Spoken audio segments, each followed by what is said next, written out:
Karibuni katika adhimisho la misa takatifu. Misa takatifu ni kielelezo cha hali ya juu kabisa cha upendo wa Mungu kwetu sisi wanadamu. Ni sakramenti ya upatanisho. Mungu anakaa ndani ya Kristo katika misa takatifu, anatupatanisha sisi wa dhambi na Mungu ambaye ni mtakatifu. Katika adhimisho hili la sakramenti ya wokovu wetu, leo tunafundishwa habari za upendo. Upendo kwa Mungu na upendo kwa watu.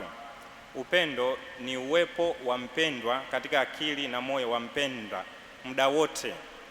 Tunaposema tunampenda Mungu, je, Mungu huyo ambaye tunampenda yupo katika akili yetu muda wote? Tunaishi tukijua kwamba tuko mbele ya Mungu? Maadili ya Kikristo ni utambuzi wa kwamba upo mbele ya Mungu. Ukilifahamu hilo, huwezi ukatenda dhambi. Unaposema unampenda mke wako, unampenda mchumba wako, unampenda mme wako, je, mara yote huyo mpendwa yupo katika akili yako, au sasa hayupo, yupo mwingine? Leo tunafanya kumbukumbu ya Mtakatifu Bernardo, mwalimu wa kanisa. Tumwombe Mungu atusaidie kwa maombezi ya Mtakatifu Bernardo, kweli tumpende Mungu na tuwapende jirani.